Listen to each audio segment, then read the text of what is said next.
Once again, good evening, everyone. You're listening to Red Pill 78. As always, my name is Zach Payne, the corruption detector, and this is another edition of Red Pill News. I hope you guys are having a lovely day. Got several interesting stories we're going to be discussing today. First of all, former President Barack Hussein Obama is about to turn 60 years old, and apparently he's going to have a lavish 60th birthday party at his $12 million Martha's Vineyard estate. Besides asking the question, how in the world on the president's salary did the Obamas afford this $12 million estate? We also have to ask, what about COVID? What about the Delta variant? In places all across the country, people are unable to go to work. They're holding meetings on Zoom. They're having to wear masks. They're being forced to get vaccinated. But the Obamas, they can hold an intimate birthday bash, kind of like Muriel Bowser, who just did the exact same thing in Washington, D.C. Then we're going to switch over to election fraud. Elections expert Seth Keshel has evaluated the results of the 2020 election, and he has identified approximately 8 million fraudulent votes all across the country. We've got the results. We're going to be breaking them down here. Today was the day for the deadline of the subpoenas from the Arizona Senate, and it looks like Maricopa County and Dominion Voting Systems have both thumbed their nose at that subpoena power, both refusing to comply. Then we're going to switch over to Waukesha County, Wisconsin, where it looks like they are 100% in favor of a full forensic audit. And finally, what do you get when you combine Dominion Voting Systems with elected officials in states where it looks like there might have been fraud taking place? Well, it certainly looks to me like a conflict of interest. Do me a favor, sit back, relax, grab your popcorn. We're going to be right back after a very quick word from our sponsor. Many people out there struggle to lose weight, but it's even more noticeable after the age of 20. And that's because after 20, our body's metabolism slows down by as much as 4% each decade. And by the time we're 50, there's a 10% drop or more. And that's why I highly recommend keto with Red Pill. It helped me lose just as much weight as if I was on the strictest keto diet, but without having to completely cut the carbs like you normally would. With as little as 1 scoop a day, I saw big improvements. People have noticed, they've seen how I looked, and they asked me how I made such a big change so quickly. For me, it really helped make my weight loss easier. And if you've been looking for a way to support your own weight management goals, you're gonna love keto with Red Pill. And in the next 24 hours, you can get 51% off when you visit the website ketowithredpill.com, or you can always click the link below. And remember, when you support my sponsors, you support this channel. All right, guys, thanks for sticking around. So first of all, today, I just wanted to start off with a little bit of this rules for thee, but not for me. The Obamas are set to invite something like 475 people to their $12 million Martha's Vineyard estate for Barack Obama's 60th birthday party. Not only that, Steven Spielberg is set to appear, and the band Pearl Jam is also set to play. Now, this is all happening while around the rest of the country, regular folks like us are being told that we have to wear masks all over again. We're being told that the vaccinated are now going to be shedding all over us, and if we don't get vaccinated, they're going to be giving us COVID-19. And the country is essentially on the verge of shutting down all over again. Why in the world would people like this decide that this is the best time to have a lavish birthday party with hundreds of guests, probably unmasked, all while the Delta variant rips through the United States and destroys the economy all over again? The only thing I can think is that the rich people know something the little people don't. Is it perhaps that the Delta variant is not the global ending phenomenon that we've been told that it is?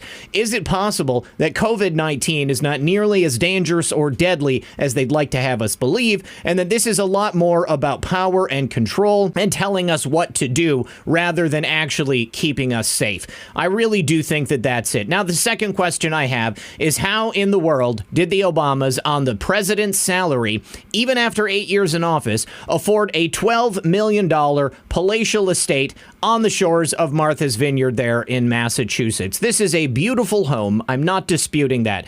But a $12 million home would equal something like many more millions of dollars in your bank account. I understand that they wrote books. I understand that they do speaking engagements. But do the things they've done equal the amount of money that it would take to have a home such as this? Remember, prior to being president of the United States, Barack Obama was a little little lawmaker in the state of Illinois, making maybe $60,000, $70,000 a year. As a president's salary, he's making a couple $100,000 a year maybe, and he shouldn't have been allowed to make any other money during that time. But based upon everything the Obamas did while they were in office and everything that happened to the country, I think it's probably fairly safe to say that they had some additional sources of income that may not have exactly been reported. It's not too out of the question to think that people like Barack and Michelle Obama might have had some offshore bank accounts where they were getting a little kickback for the things that they were doing to destroy our country. Remember also, Barack Obama presided over the disastrous mortgage crisis of 2008, and it lasted for a couple of years. Many normal people, such as myself, lost our homes during that time because banks would not refinance our homes because the value of them had plummeted, and we were in a real pickle. Barack and Michelle Obama, however, they ended up just fine as the country crumbled all around them. And here we are today, now under the Biden-Harris administration with Barack Obama acting as the shadow president, and we have another crisis on our hands. Why is it that every time Democrats are in power, terrible things happen to the United States of America? I think it's a fair question. All right, next, elections expert Seth Keshel has released his preliminary findings on the amount of fraud taking place all across the United States. He's found just over 8 million excess votes in the United States, and that includes the findings that President Trump won Pennsylvania, Michigan, Wisconsin, Nevada, Arizona, Georgia, and Minnesota. But we could have told you that already. Now, what we see here is a heat map of sorts that shows you the red counties. These are the most likely places where the fraud actually occurred. And this is based upon national trends, the number of registered voters in these area, the people in each party. And it looks like all of these votes are coincidentally additional votes for Democrats. So that would be all for Joe Biden. Not too surprising. Now here, if you take a look at the actual list, Seth has actually broken it down by the exact number of additional votes that he's found in every single state. What's interesting is that there are no additional votes in Iowa, and there's no additional votes in Washington, D.C. Very, very interesting. But as a result of all of these numbers, it gives us a really good idea of the states where we probably should have our very first forensic audits to begin with. Now, I would imagine that these excess votes in each of these states where he claims that President Trump did in fact win, and once again, that would be in Pennsylvania, Michigan, Wisconsin, Nevada, Arizona, Georgia, and Minnesota. This is all based upon that margin of victory that Joe Biden had and the number of Democrat votes that already existed in those states. So let's go take a look at Pennsylvania as an example. So in Pennsylvania, we have an excess of 504,000 votes. That is far and above Joe Biden's margin of victory. Let's take a look at Arizona. If we take a look at Arizona, we have an additional 210,000 votes, far and above that 12,000 vote margin of victory that Joe Biden had there. And the same with Georgia, 299,000 additional votes. 8.1 million votes, folks. That is no small amount. So if we wipe these 8,144,000 votes from the rolls, that brings Biden's revised vote total down to 73,125,000. Now, President Trump has always affirmed that he got at least 75 million votes, and that definitely puts President Trump in the lead as far as the popular vote totals. But with all of these excess hundreds of thousands of votes in virtually every single state, that shows us clearly that President Trump took all of these other states as well. Now, if you look back at that heat map, those red counties are only the most obvious places where voter fraud occurred. Those yellow counties are suspect or moderately certain places where voter fraud occurred. If you take a look at the entire state of Michigan, looks like the entire state of Michigan is, none of them are green. Not a single county is green in that state. Look at California. You've only got 1, 2, 3 green counties, mostly throughout the Midwestern and the Plains states. That's the only places that we have green. Of course, those were also the most likely places where Joe Biden was not going to be getting votes. It was all going to President Trump. Even down in Florida, where President Trump took Florida, you have quite a bit of suspected fraud taking place. So all in all, all, it would appear that basically all 50 states have something wrong with them. I don't think there's a single state, with the exception of Iowa, where fraud was not likely to have occurred. So this just gives us another really good reason to call for forensic audits in every single state here in the United States. President Trump won this election. Joe Biden and the criminal cabal of Democrats and rhino Republicans stole the election for Joe Biden in almost every single state here across this great land. Even in Alaska, where President Trump took the election, it looks like there was highly suspected fraud there. So probably many different Republicans actually showing up to vote on that day, and just a lot of mail-in ballots for fake or dead Democrats that were sent on in. Hawaii, 100% fraud.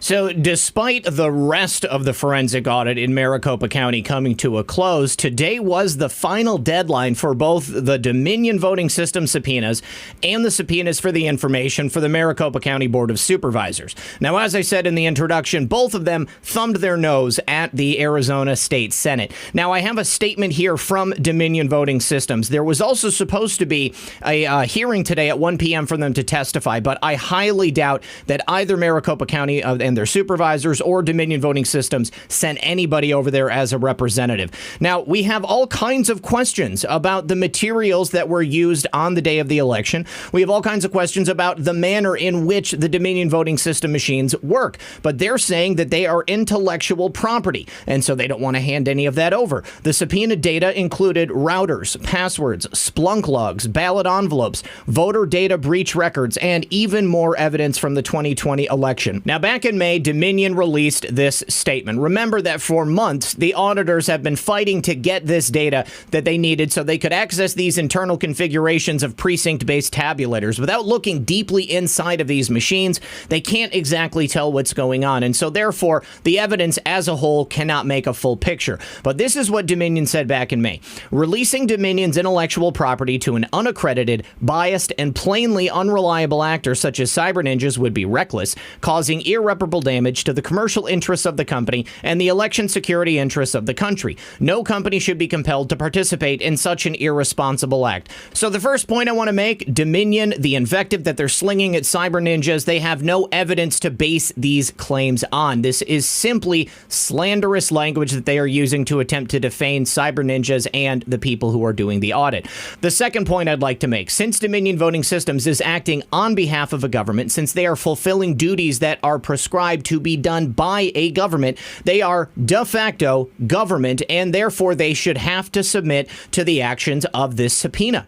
Without Dominion Voting Systems handing over this information, then we have no idea what is happening inside those machines, and we cannot say whether or not this election was truly free or fair. But it's very clear that for a long time, Dominion has had no intention of complying with the Arizona Senate subpoena, and likely it is going to have to take criminal actions on behalf of the Senate to call Dominion in and force them to comply with this subpoena. Now, Dominion was hired by the state to provide a free, fair, and transparent election. To date, it has been anything but. They are not willing to fulfill the terms of their contract by agreeing to participate in this election and to essentially perform the duties that the government should have been performing themselves. They should be subject to FOIA requests and other governmental oversights that are being asked to be completed by the Arizona State Senate. Any company that's being hired by a government to perform these types of duties should have to expect no less. Now, the Arizona Maricopa County Board of Supervisors, they have done the exact same thing that Dominion did.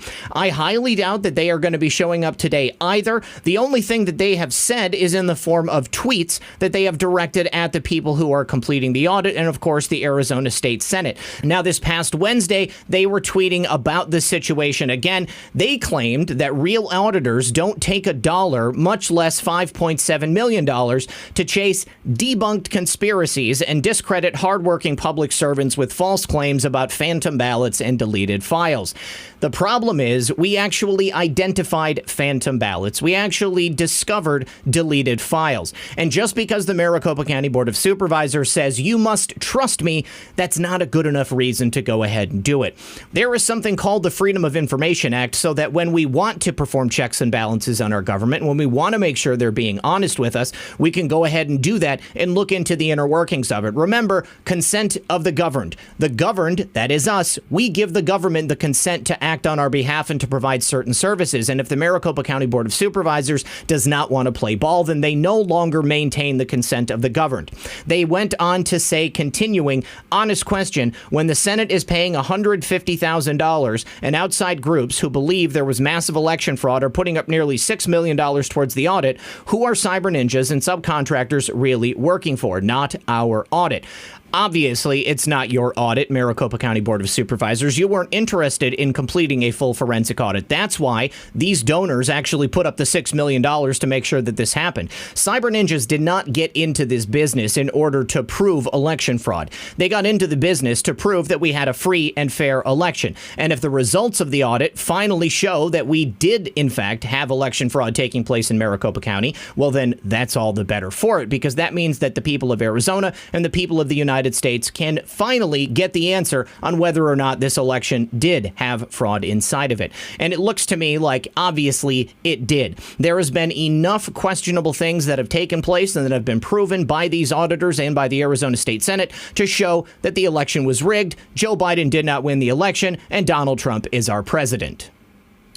All right, so another week and some more good news coming out of Wisconsin. Remember last week I brought you the news that state legislator Janelle Brandtjen had put forward the resolution asking for a full 100% county statewide forensic audit there in Wisconsin. Well, now we've got some new information coming from an inside source in Waukesha County, Wisconsin. The Republicans there in that county, and this happens to be one of the largest Republican counties in the state, is now putting forward a resolution of their own in full support of Janelle Brandtjen and her statewide forensic audit. Now, Janelle, besides being a Republican, is also the chair of the Wisconsin Assembly Committee on Campaigns and Elections. She actually visited Maricopa County earlier last month herself. She saw how the audit was being ran, and she saw how it could be implemented so easily in Wisconsin. One step closer now to getting this full statewide audit there, and I think that the more counties that come forward in support of this, the likelier it looks we're actually going to get it, despite Republican leaders in that state and their lukewarm reactions to the public's demand for a statewide forensic audit. I believe we're going to get it before too long.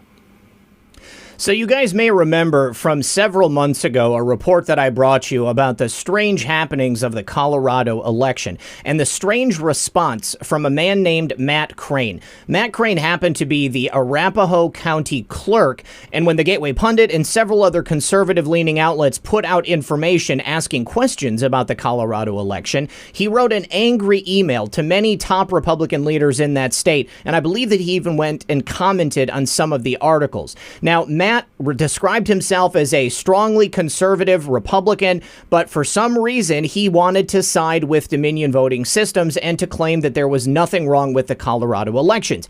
It was even stranger when we learned that Matt Crane's wife had actually previously worked for Dominion voting systems and for Sequoia, the company that would eventually become Dominion voting systems. Now, Matt Crane, even though he says he is a conservative Republican, he doesn't want to ask questions about the weird things that happen in Colorado's elections. Let's just ask a couple of those questions, Matt. Colorado had a turnout of greater than 85%. Even though that is far greater than the general national turnout of 50 to 55% in presidential elections. In fact, many states in the 2020 election had a much greater turnout than we would have ever expected, some of them over 100%. Now, also the number of votes that Joe Biden got in Colorado. Obama and Hillary had previously had the largest number of votes in that state with 1.3 million. But then President Trump beat Hillary and Obama's votes with a record number of votes himself. And then in 2020, Joe Biden was supposed to have received 1.8 million votes. And that makes no sense when you look at the type of campaign that Joe Biden was running. There was nobody that showed up at his rallies. People didn't come to his events. Joe Biden barely went to any places in person. And when he did, there was a small parking lot filled with 5 or 6 Jeeps. So either many people moved to Colorado and decided to vote for Joe Biden, or a lot of Republicans switched their votes, or perhaps many fraudulent mail-in and absentee ballots were inserted into the system. And that sounds far more likely when you look at the fact that Colorado's population increased by less than 200,000 since 2016. We had 4 incredible years under President Trump, and I simply do not see that many Republican voters deciding that they wanted to vote instead for an ailing dementia patient instead of President Trump. Now, the new information that's come out shows that Matt Crane, his wife, probably some other people in the election system there in Colorado had a far closer relationship to Dominion Voting Systems and to Eric Coomer than they would have previously liked to admit. And that comes in the form of this picture right here, taken from someone's Facebook. Now, I can't tell if it's from Matt Crane's Facebook or if it's from the woman who posted this comment, Lynn Bartles. But you can see here, we've got Matt Crane, we've got Hillary Rudy, we've got Sheila Reiner, and somebody else, Hillary Hall, it looks like. Now, this is a group of Democrat leaders and Dominion Voting Systems employees that were all partying together in the backyard, apparently, of Eric Coomer. So what we apparently have here is a very close working and personal relationship between elections officials in Colorado, between elections officials and their spouses who are former employees of Dominion Voting Systems and Dominion Voting Systems itself. It, at the very least, implies that there is some type of conflict of interest here. And when you understand all of the strange things that happened in Colorado's election and the likely fraudulent votes that were inserted into the system, it begins to look more and more likely that Dominion Voting Systems, working alongside Democrats in the state of Colorado, worked together to ensure that Joe Biden was the winner of the 2020 election. This is just another reason why we must have a full forensic audit in Colorado in the same way that we must in every other state all across the country. All right, my friends, that's all I've got for you today. I'd like to thank everyone for joining me. As always, this has been Red Pill 78. I am Zach Payne, the corruption detector, and this was another edition of Red Pill News. Good luck, everyone, and God bless. One more thing, guys, whatever platform you're listening to me on, please go to my website, redpill78news.com. From there, you can get to every single link for every single one of the different platforms that I publish on a daily basis. Some of the platforms are the pre-recorded videos. Some of the platforms are only for live streaming, but all of my videos get uploaded to Rumble, BitChute, and Odyssey. Also, I have the audio podcast, and if you want to support the show, you can do it at the website as well, redpill78news.com/donate.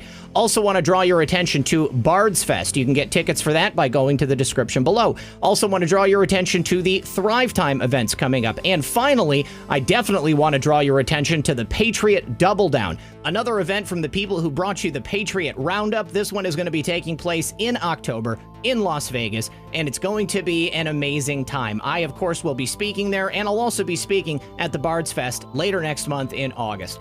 Hopefully, I will see you guys in the very near future. Thanks for listening.